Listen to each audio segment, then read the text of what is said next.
Hello, I'm Ellie, and welcome back to the Healthy Practice from Right Up. In our final episode of the season, we're focusing on how you can protect yourself when working with trauma. Helping clients with trauma can be a very rewarding and transformative experience, and therapists play such an important role in improving people's quality of life. But working with trauma is not without its risks. Many therapists and other professionals who deal with trauma are at risk of developing secondary trauma and even vicarious trauma long term. So what are the signs we need to watch out for, and how can we build methods of protection to keep us safe? To discuss all of this and more, I was delighted to be joined by Dr. Nancy Bancroft. Nancy is an HCPC registered clinical psychologist with over 15 years experience working therapeutically with psychological and emotional distress within NHS, academic and private contexts. This was a really enriching conversation. I learned so much from Nancy's somatic approach to trauma, and I hope you take away some key lessons too. I really hope you enjoy our conversation.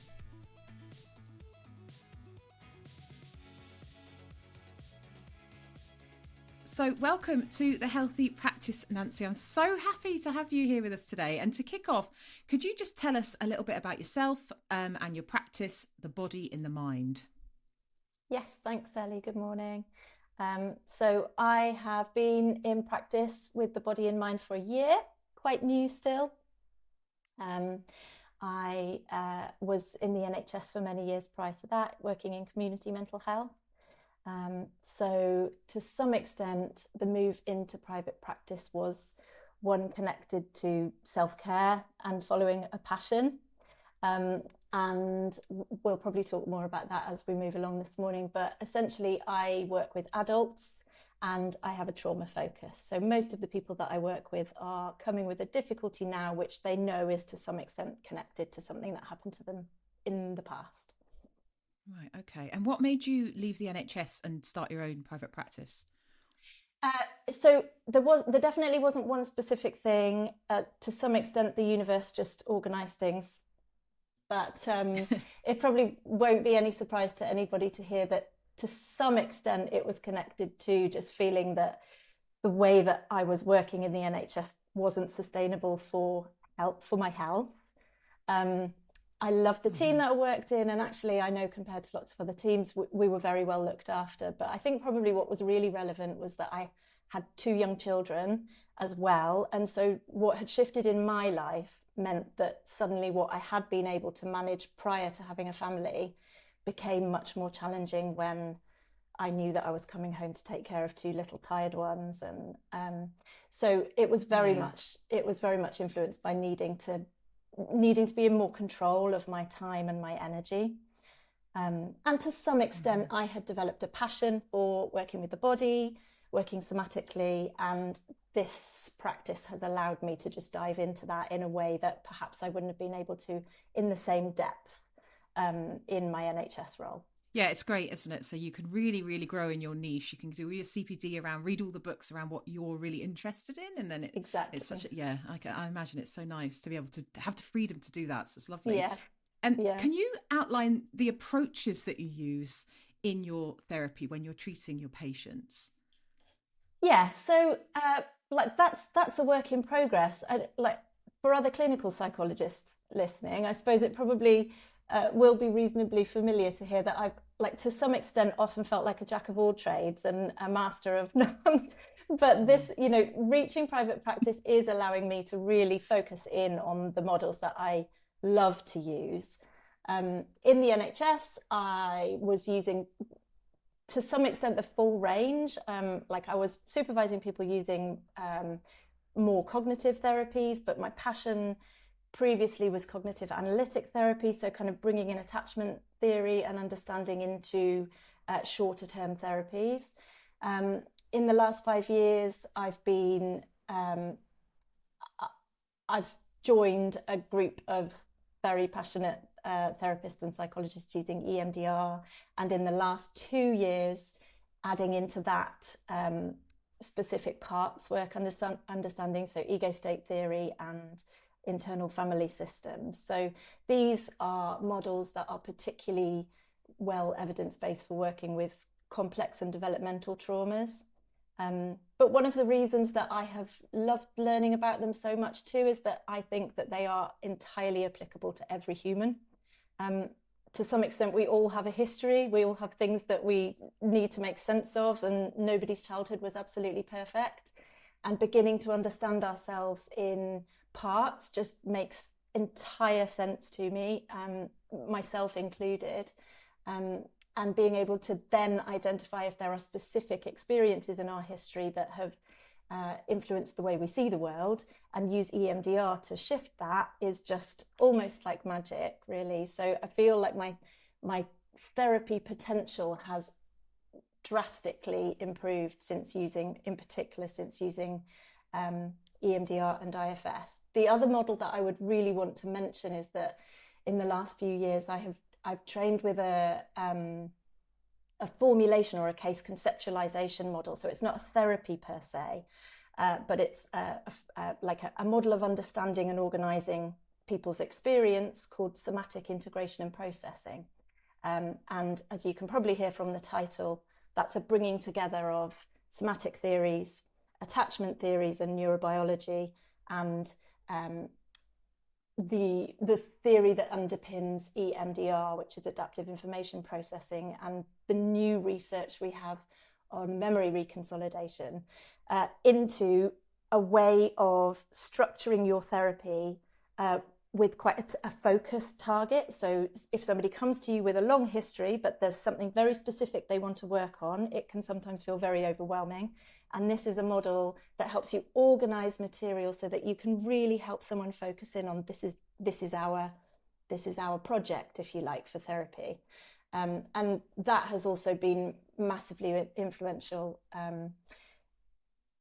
to the way that I'm working more recently, probably most specifically because it means that I now offer much longer sessions sometimes when it's appropriate. So my practice isn't so much 3 or 4 1-hour therapy sessions each day. Sometimes I might see somebody for 90 minutes or 2 hours or 3 hours, depending on the focus of our work. And that means that I can structure my days to fit more neatly with my body needs and the way that I'm feeling day to day, and also what we want to achieve for somebody in therapy.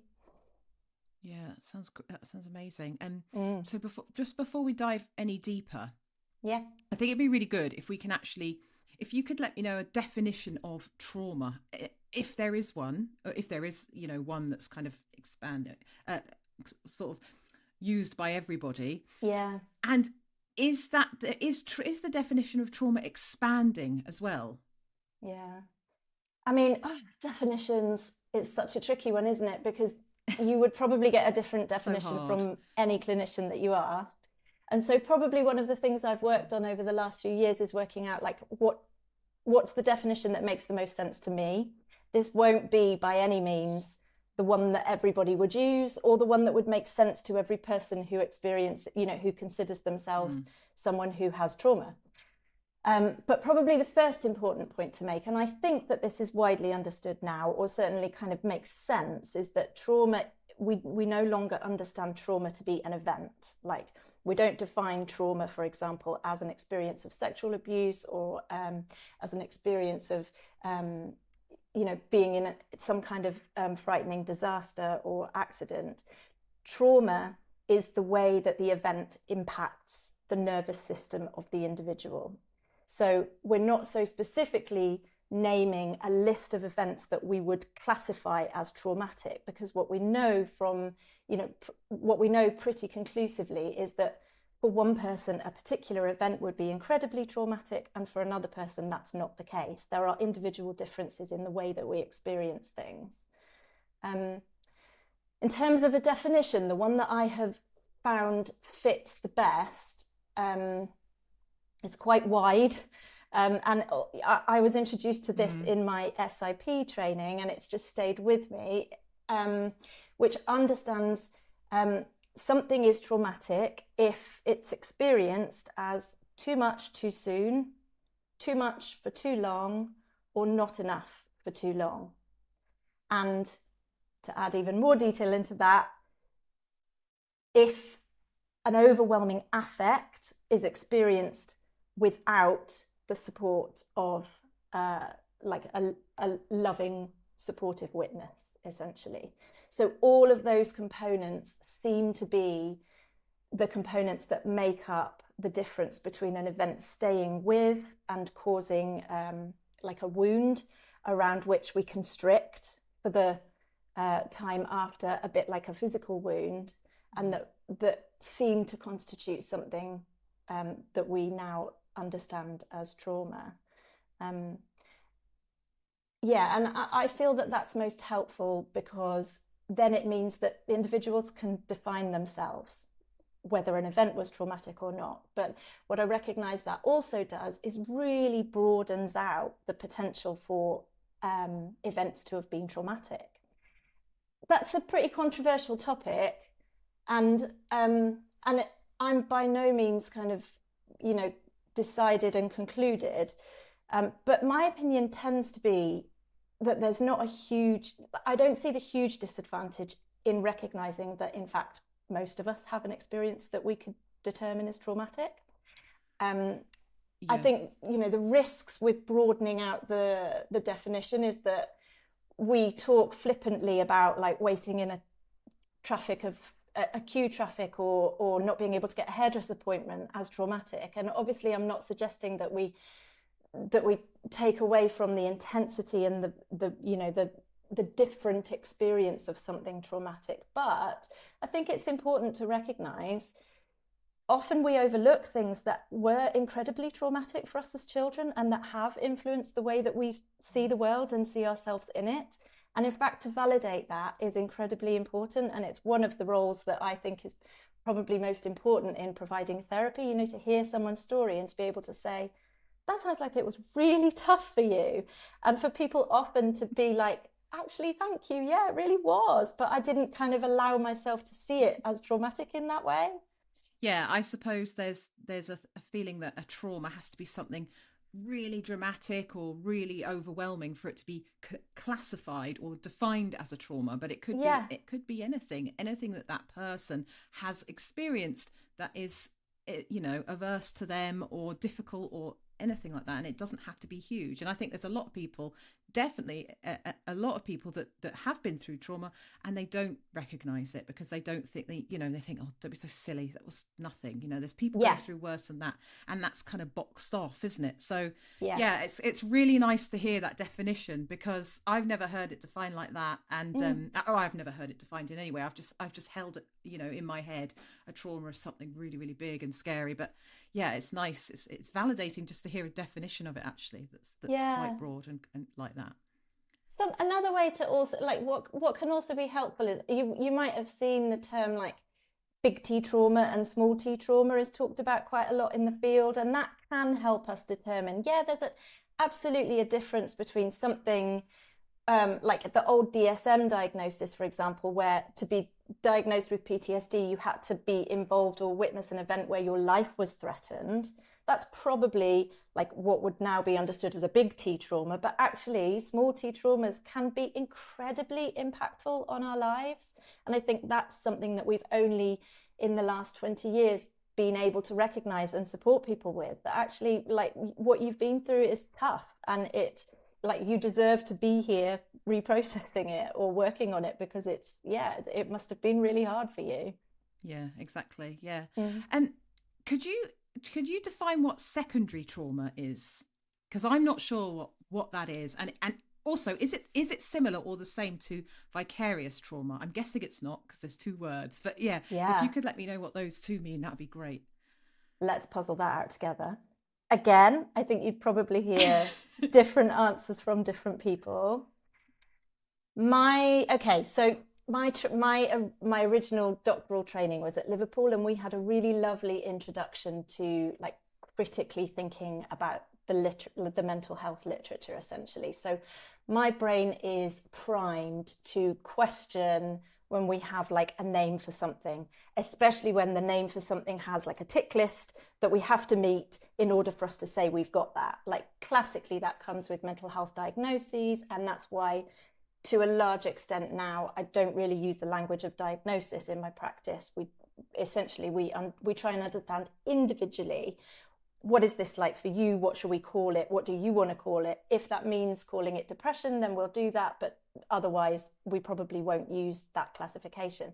And I feel like that could probably be a helpful way of us understanding these different terms too. Like my from the literature, my understanding is that a secondary traumatic stress title is given when there is when as a helper we experience something that's happened to somebody else. We either support them through it, or we hear about it having happened, and that one event has left us with some kind of symptom that wasn't there before. Whereas vicarious trauma is more often used to describe like a longer, slow build. For example, an emergency responder or a therapist, and day in, day out, I am faced with traumatic stories and experiences which now at this point are taking their toll and are causing me symptoms or experiences that I wasn't having before. But in the literature, you'll come across loads of terms actually that perhaps we could be more helpfully, like it could be more helpful putting them on a continuum where, yes, maybe we put like a secondary traumatic stress reaction at the end of the continuum, and along the continuum we also have compassion fatigue, empathic overwhelm, vicarious trauma, burnout. These are all experiences that probably involve not just the same, of course, but similar symptoms or presentations. And probably what's most important is that individually you call your experience what makes most sense to you, what feels most true for you. So it's kind of a wishy-washy answer, but does that make sense, Ellie? That's the way that I think of it. Yeah, no, it does make sense, and it's quite useful to sort of divide the two of them, but they're very similar, aren't they? Yeah, very similar. And I suppose what you're saying is about leaving it up to the person to decide which one it is. That's quite a nice way to look at it. Yeah, no, it helps. It was very helpful. Thank you, Nancy. And I'm going to move on. I'd really like to know how you approach trauma somatically. So what does that look like practically? And why do you think that's important for your patients? Okay, so in a nutshell, traditionally, mental health has been the business of therapists and physical health has been the business of doctors and medics. And over the past, again, 15, 20 years, the area of somatics and the interest in kind of the mind-body connection has exploded. It's almost fashionable, I think, now to be kind of, understanding more about, for example, polyvagal theory and the vagus nerve. And I absolutely share that. I want to be in that cool gang. I do think it's been a huge... a huge opportunity for the therapy field to embrace like the body being relevant in therapy. But I think even to some extent now it's unhelpful to call it a mind-body connection because essentially that it's the same system. The mind is the body is the mind. And when we talk about a mind-body connection, it's like we keep separating that they're two different things. They're so not, when I'm anxious or nervous, I need to go to the toilet a lot. And there's no conscious process that happening. My body responds because of my feelings. At the point I'm at now, without including the body, without understanding people's physical symptoms and the way that their body is involved in their emotional experience, I think we're just missing a huge amount of information that is totally and utterly relevant. I would probably reference the adverse childhood experiences studies at this point, which were kind of the first peer-reviewed research papers that kind of told us or gave us proper evidence that adversity in our childhood causes not only mental health problems, not only social problems later in life, but actually contributes towards physical health problems. There's a huge connection between having a traumatic experience and your mind, your body, your whole system suffering. And so, yeah, to ignore the body in therapy feels like you're just missing out on a great bunch of potential. Mm-hmm.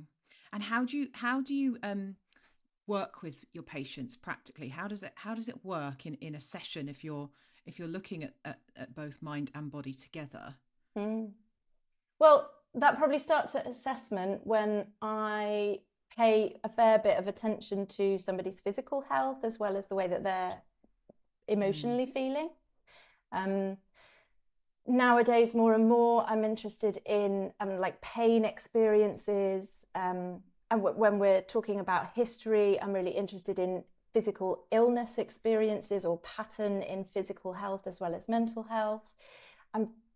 It really matters to know about somebody's menstrual health symptoms. For example, if I'm working with a woman, do they have particularly intense experiences premenstrually? That's often the case. And 5 years ago, 6 years ago, or when I trained as a psychologist, it was never suggested to me that I could or should be interested in the way that somebody's health is outside of their emotional experience.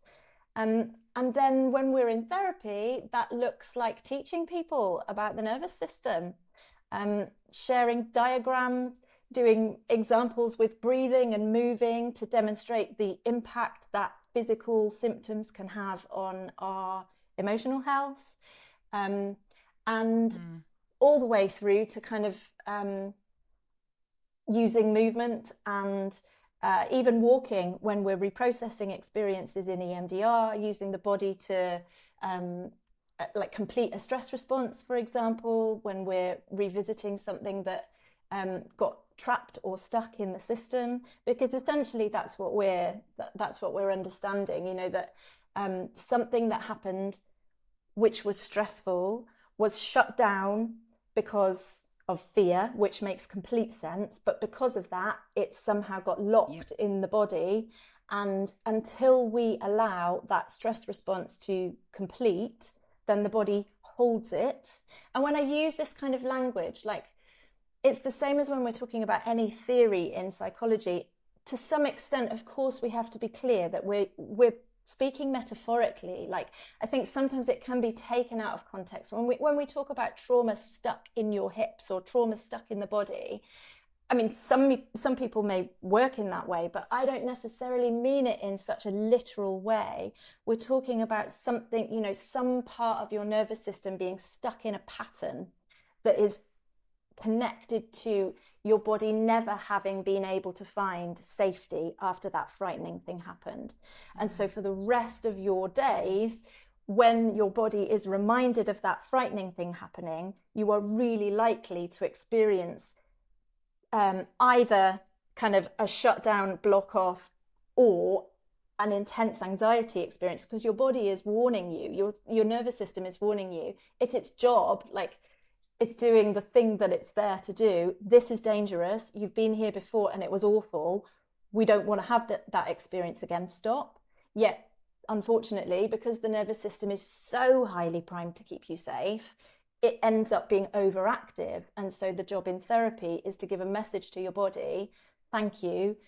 You're doing such a great job of looking after me, but I'm out of that situation. Now I'm safe. That is no longer a threat for me.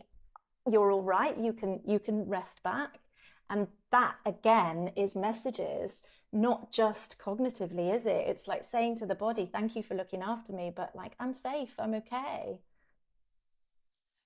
That's fascinating, actually, and amazing that you can work through that in therapy and sort of communicate better with your nervous system. An incredible thing.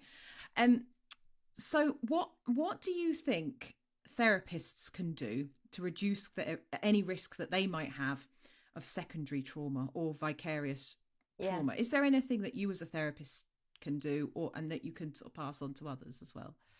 Yeah, so yes, I think there's tons.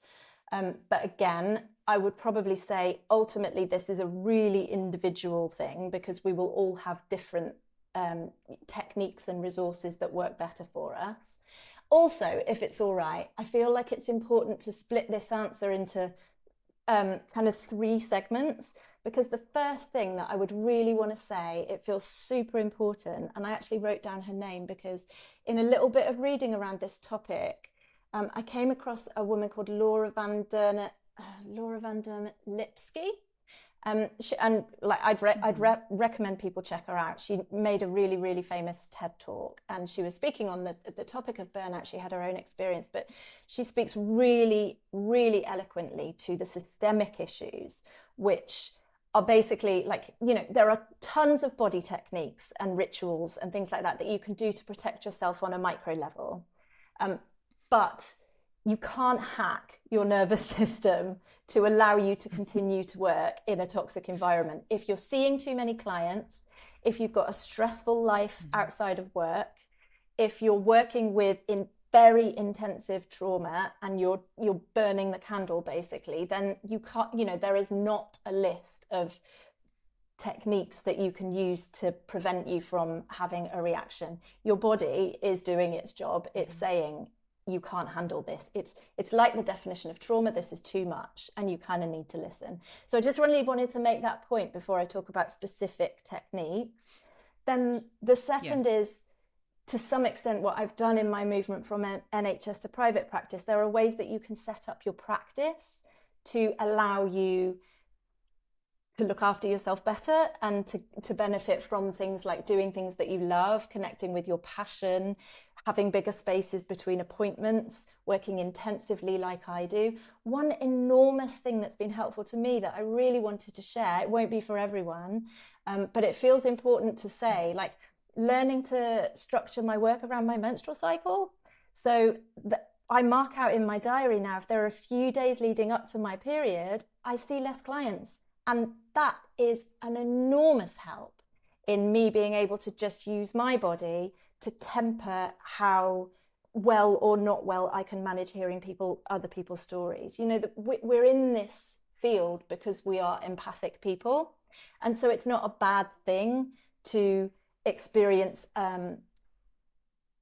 you know, to feel sad after you've heard a really sad story. In fact, I would question if you're not, like, there's something up. It's important that you do. It's part of our work, but it's about getting the balance between like being present to your clients, but also not completely losing yourself to it.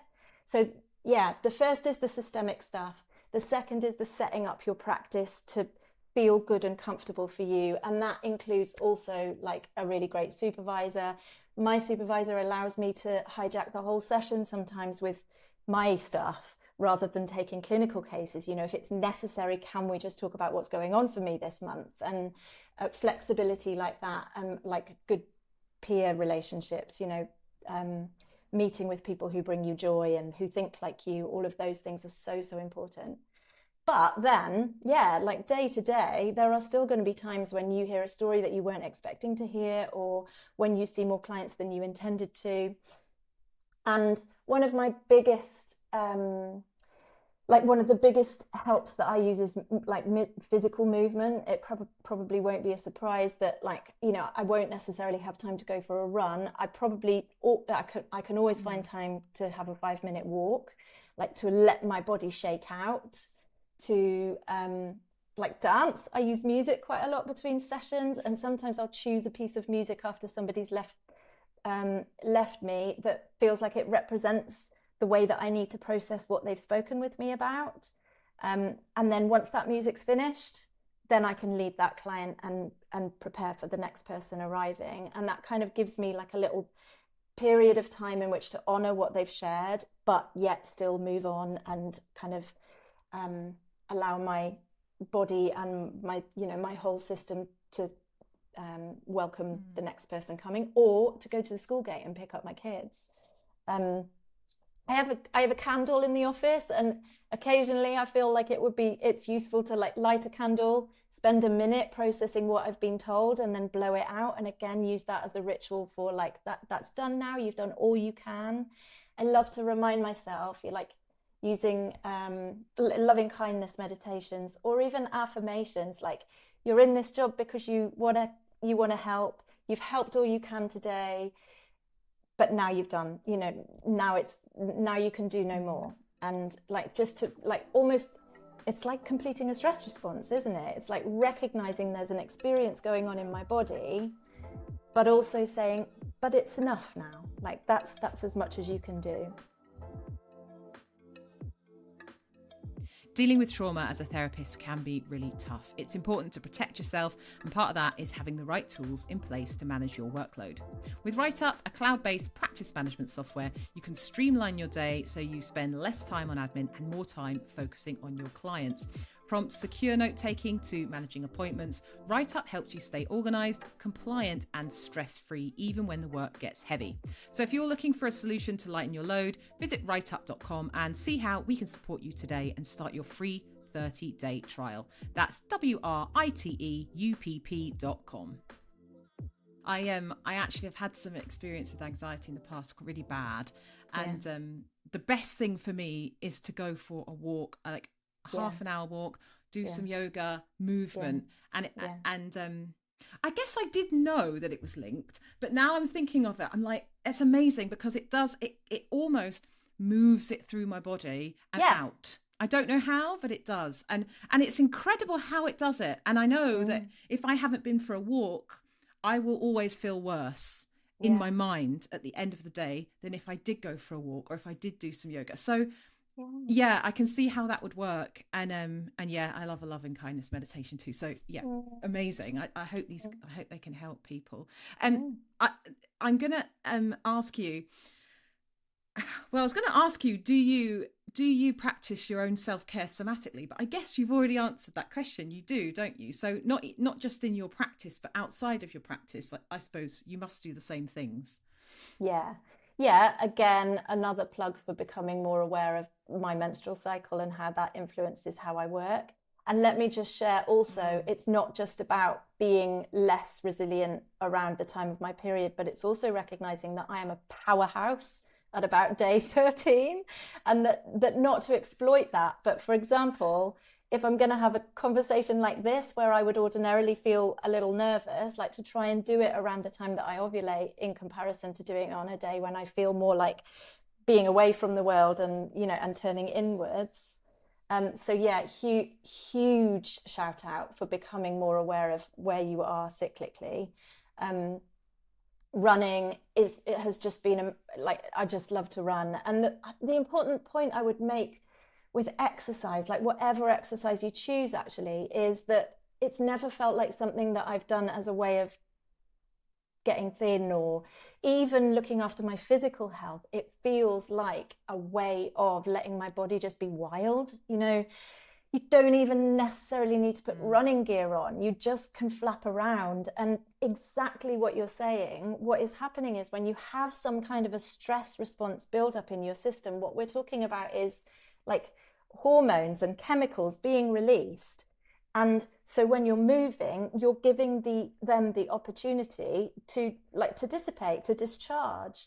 And from the EMDR literature as well, if something's felt a little bit tricky cognitively, a story or an experience, then with movement, you're allowing it the process. Like if you're walking, you are, in EMDR, we use bilateral stimulation with eye movements. But when you're walking, your eyes are flicking from left to right. It is giving you that exact same process that we provide clients in therapy, the opportunity to process while you're moving. And I actually saw, this isn't the theory for why bilateral stimulation is so helpful in EMDR. There are lots of theories, but I saw an Andrew Huberman video once where he was talking about, like, from a brain perspective, when you're walking forward, you're giving your brain the sensation that you are moving through a threat. So you're not frozen, you're not stuck, you're not held still. Your body is feeling like, oh my gosh, this bad thing happened and I'm keeping going. I must be surviving. And that really makes sense too, doesn't it? Like my body, like that was scary, but I'm all right. I'm moving. I'm okay. Like that feels like a really reassuring message to give yourself physiologically. That makes so much sense. And it makes so much sense as to why it helps with my anxiety as well. Because I'm going forwards, I'm moving away from whatever's scaring me, even though I'm not really. But, you know, it's that your body feels like it. That's amazing. So you've recently moved into your independent practice. Now, how have you found that transition? So do you still feel supported by a network? Have you got a network? Yeah, I've been really lucky. The people, like I met a few people on my SIP training who I have continued to meet, and we have some ideas about bringing that model to therapists in the UK because it's an American model. So we meet quite regularly, and they make my heart beat. You know, when you're meeting with people who love something as much as you do, and every month I come out of that meeting like, yeah, I want to spend more time with them. Those experiences are the ones that you need to find, aren't they? When you're working mostly on your own, you need to have at least a person or a group of people who you feel after you've been with them like, I want to be with them more. Another really lovely thing is that I have a really, really great friend who works in another country as a therapist, and we can do peer supervision together now. That would never have been a thing in my NHS work, but it means that we get to help each other in our clinical work, which is really lovely. I also work school hours, so I have a much shorter day and I see much fewer people than I used to, and that's an enormous help too. Yeah, that's amazing. Oh, it's so nice to have a network. It's so wonderful, and especially when you're working with such difficult patients, sometimes not difficult patients, difficult situations that you're hearing about, difficult stories. Having that network is so important, and it's something we've actually talked about quite a lot on the podcast. So yeah, it's really good. And you found yours through training and CPD. Yeah, well, new friends on Instagram. And so I have an Instagram account where I talk about the mind body system. And obviously, I have attracted like minded therapists who read and enjoy similar stuff, and that we have, you know, to some extent agreed to collaborate on some things, or at least just like make a little reel together, or write a blog for each other, or, you know, and that's the same kind of connection that makes your heart beat, that feels really healthy and really nurturing and sustaining. And I mean, I was lucky enough also to, my NHS team were wonderful, and they're in the area that I'm in, so I'm still reasonably connected to them as ex-colleagues, and that felt really important because I am like most of us, I'm a real people person, and I do thrive from being around. I really missed that in my first couple of months. That was the one thing that felt like, am I going to be able to sustain working on my own now, when I've been so used to walking into an office and just talk, you know, connecting with people all day, talking problems through with colleagues. Like, that was a huge benefit of being in a team, and I don't take that for granted. It is different. One of the things that I think has helped too is that, and I know it's not for everyone, but I don't work online an awful amount, so all my client work is face to face. And it doesn't make a huge difference to me, actually, that the people coming and that I'm having face-to-face contact with are clients or colleagues. They're just people. Like, I just love to sit in a room with people, and obviously with a body focus, it's particularly helpful to be able to see people's bodies as we're working and talking, and to be able to move together, sometimes be able to walk together. So I think that's quite sustaining too. I'd imagine if I was working online all day, I would struggle with the fact that there were no other humans around me, because, like, you know, obviously polyvagal theory and, you know, just attachment theory tells us that we thrive on connections, and that, like, being with and connected to people is a really healthy thing to provide ourselves with. And it's also incredibly sustaining when we've heard difficult traumatic stories, you know, to be able to find someone to connect with and talk to about it, is sometimes essential, isn't it? And that probably, in private practice, that probably is a tiny bit trickier than being in a big community mental health centre where you can just knock on someone else's door. I think probably what I'd recommend is having a range of supportive contacts, like a couple of peer supervision groups, a supervisor, and occasionally a coach, for example, and just knowing that you have, depending on the issue that you want to share, you have some options for connection, and people that you can call on last minute or change supervision, but bring it forward a week, for example, as a way of just making sure that you get a chance to attend to something if it's come up as tricky as soon as possible.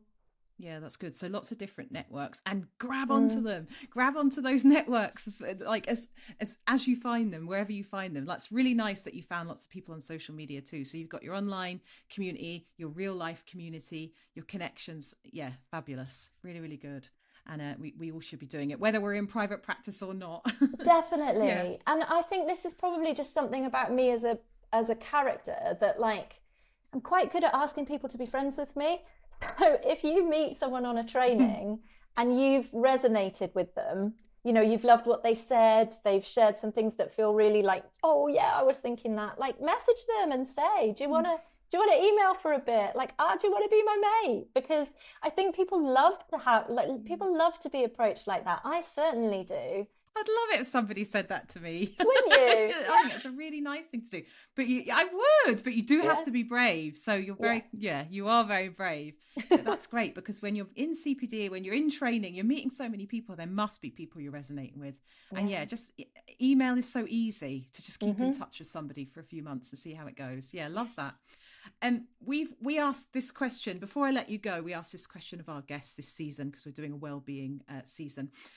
How would you currently rate your self-care out of 10? I wish I could give it a 10, because I do work hard on it and I think about it a lot. But I've got young children, and it was half term last week. I've just come to this meeting from a PTA meeting. I feel like I've done a few things today already, and I don't think it's ever going to be 10. I reckon I'm all right. I reckon I'm a 7, and a 7 on a Monday morning is enough for me. And that has probably mostly come in the last few years as I've entered my 40s, become more aware of my body, tuned in with how I actually am because of this interest that I have on the nervous system, and had slightly more opportunities to whip out the door and have a run because my kids are that little bit older, and it means that I can sometimes, have half an hour when that was harder when they were very small. Yeah, nice. A 7's good.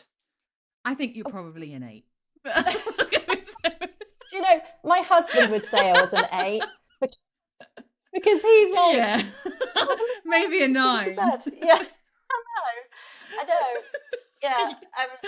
I can't believe I haven't mentioned rest and sleep though. Oh my God, there's nothing as important. And like having early nights, sleeping well, and resting, around not sleeping, like having opportunities for rest, especially in this job we do. Like it's hard to do, isn't it? It's hard to sit down and not do anything for 20 minutes. But just like not to underestimate how necessary that is. How helpful it is in our self-care absolutely practice. Sleep is like number one priority for me at the moment. I have to get a good solid sleep, otherwise I'm useless, absolutely useless. More than exercise, more than eating well, of course they're important, but sleep for me, it's so important, like for me to just function. Where can our listeners follow more of your work, Nancy? So I'm on Instagram as The Body in Mind, all one word. So I'd love it if they were to follow me there. And if they resonate, like send me a message and say hello. Know that I would love that. And I have a website, www.thebodyinmind.co.uk, and you can find out more about my practice there. Amazing. So there you are, everybody. You've got a new friend in Nancy. Go and follow her on Instagram and she'll be your mate. Thank you so much, Nancy. It was a pleasure having you here. Thank you, Ellie. Lovely to talk to you.